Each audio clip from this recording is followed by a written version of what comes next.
Et cette semaine, le magazine Marianne met à l'honneur cette France qui dit non en une de Marianne. Bonjour Franck. Bonjour David. Franck de Dieu, directeur adjoint de la rédaction. Non, la France qui dit non. Alors on va faire un peu d'histoire contemporaine. Non, la France qui... Non, la guerre, non, la France qui dit non en Irak en 2003. Non à la mondialisation, c'était au moment du traité constitutionnel, je crois, du référendum en 2005. Absolument. Aujourd'hui, une partie de la France qui dit non à la réforme des retraites. Pourquoi vous faites le parallèle entre ces trois moments de refus du peuple français ? Parce qu'il y a un véritable continuum entre ce non à l'atlantisme, non aux États-Unis de Villepin. C'était le 14 février 2003, donc il y a pratiquement très exactement 20 ans. Et puis, il y a aussi ce non au traité constitutionnel de 2005, qui est celui finalement d'un européisme et du libre-échange. Et puis, il y a celui ce non aux réformes, qui est un non qui est non à une réforme qui souhaite faire payer d'abord le travail. Et pourquoi vous mettez tout ça au même plan ? Mais parce que quand je vous dis qu'il y a une sorte de continuum, c'est-à-dire qu'il y a le refus très français de l'ordre établi, du fait de ce refus de croire qu'il n'y a pas d'alternative à ce qui est présenté par les élites comme raisonnable, comme logique, comme allant de soi. Et donc effectivement, vous pouvez...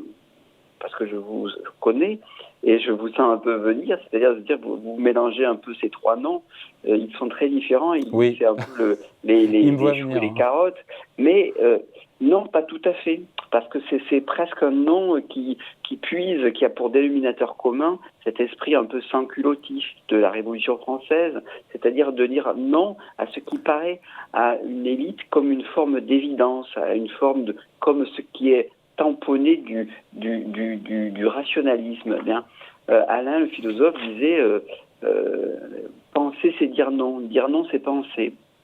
Et effectivement, il y a ce qu'on peut appeler cette particularité française, cette singularité française, cette exception française, c'est ce pouvoir, c'est ce vertige parfois de dire non à ce qu'on nous présente comme étant indiscutable. D'ailleurs, le mouvement des Gilets jaunes était quelque part aussi en 2019 peut-être une forme de non, sinon.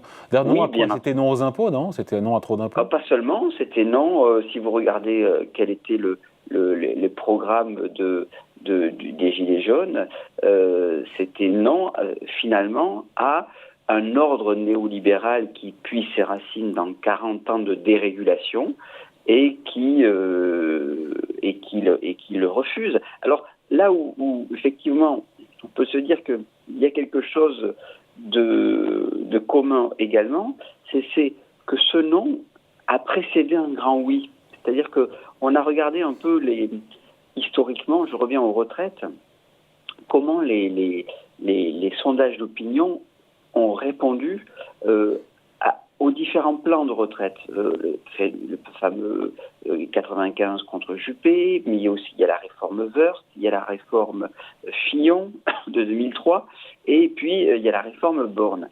Et on s'aperçoit que nous touchons aujourd'hui des taux de population défavorable, c'est-à-dire autour de 65%, et qui renouent avec ceux des années 90. En revanche, dans les années 2000 et 2010, il y a une forme, on pourra dire d'apathie ou pas, ou quelques-uns pourraient dire de réalisme, où les Français finalement on est autour de 50-55%, et y compris d'ailleurs chez des gens de gauche qui finiront par accepter cette réforme des retraites en disant on s'incline, on nous présente ça comme quelque chose qui doit s'imposer à nous, et donc on s'incline. Et là on retrouve des ratios de refus qui sont comparables à ceux des années 90 parce que les Français ont dit oui à tout. Ils ont dit oui à la réforme des retraites, ils ont dit oui à la mondialisation. Il y a eu quand même, bien que on critique cet esprit un peu frondeur des Français, il y a eu quand même dans les années 2000 et 2010 une acceptation de la désindustrialisation, du jeu de la mondialisation, du jeu de la politique de l'offre, etc.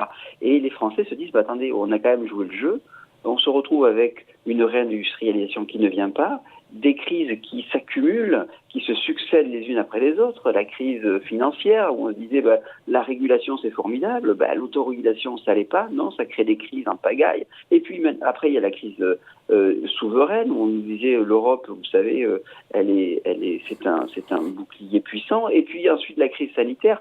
Et donc effectivement tout cela fait que au bout d'un moment il y a une incrédulité et donc un non qui précède un grand oui. Et sur la réforme des retraites, en l'espèce, là, aujourd'hui, les Français disent non à quoi ? Ils disent non au travail ? Ils disent non à quoi ? Non, justement, je crois qu'ils disent non. Ils disent pas non au travail. Ils disent oui au travail et ils disent non à un gouvernement qui a eu comme choix, qui a fait un choix qui peut se comprendre. Il ne s'agit pas de dire qu'ils sont du côté du mal, qu'ils sont du côté des méchants, etc. Mais qui fait le choix de ne pas faire payer le capital. C'est-à-dire que tout repose sur les salariés. Et donc, ce qu'on pourrait dire, c'est peut-être que si on inverse en disant, non, il n'y a qu'à faire payer les milliardaires, l'argent, on le prend où il y est, on ne va pas non plus faire payer 100% de l'effort sur le capital. Mais les Français, ils ont envie de se dire, non, on peut tout simplement un peu partager l'effort. Il y a une logique finalement assez cohérente, assez raisonnable.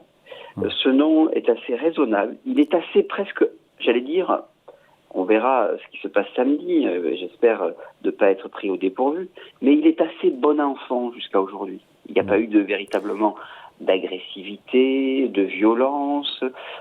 C'est un non assez bon enfant et assez raisonnable qui consiste à dire vous n'allez pas faire payer que le travail, il faut aussi faire payer un peu le capital. Mais Franck, on a beau dire non à la retraite à 64 ans, nos voisins européens sont tous logés à la même enseigne avec des départs en retraite qui sont entre 65 et 67 ans. Il y a un principe de réalité quand même, non ? Où on veut vivre en marge de ce que font les autres. Oui, mais ce principe de réalité, il était aussi invoqué en 1789 en disant vous voulez déraciner un ordre qui a 8 siècles d'histoire, vous voulez faire... bref, les Français, le principe de réalité, c'est quand même de regarder, de prendre le pouls de ce que pensent les Français. Et ça, c'est un principe de réalité. Le principe de réalité, c'est pas de considérer que la majorité a toujours raison, mais c'est quand même qu'on ne peut pas avoir raison contre la majorité des gens. Ça, c'est un principe de réalité et c'est un principe de réalisme. Il y a eu un article dans le Financial Times. On fait des envieux à l'étranger, ce peuple qui dit non. Oui, voilà. Alors, le Financial Times, il rêve pas d'abattre tous les matins le mur de l'argent.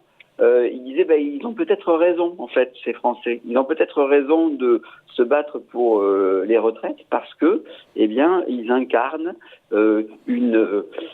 alors, je n'arrive pas à avoir les grands mots sur le messianisme français, mais il y a quelque chose qui fait que les Français aiment présenter une forme d'alternative qui penche plutôt du côté de la République, du social, du peuple. Voilà. Bon, et donc il faut arrêter d'avoir le nom honteux aussi, je vous ai lu. Vous écrivez qu'il faut arrêter d'avoir le nom honteux. Cette posture a de la gueule. Et quand on me dit elle n'est pas réaliste, si le réalisme c'est de croire à la dérégulation et de vivre tous les 6 mois des crises énormissimes, ce réalisme-là, il n'est pas très raisonnable. Ouais, est-ce que ce réalisme est partagé par le reste du monde ? C'est compliqué aussi, ça. D'abord, les chiffres que vous citez sur les retraites à l'étranger sont tout à fait justes, sauf qu'il y a une différence entre l'âge légal de la retraite et l'âge effectif de la retraite.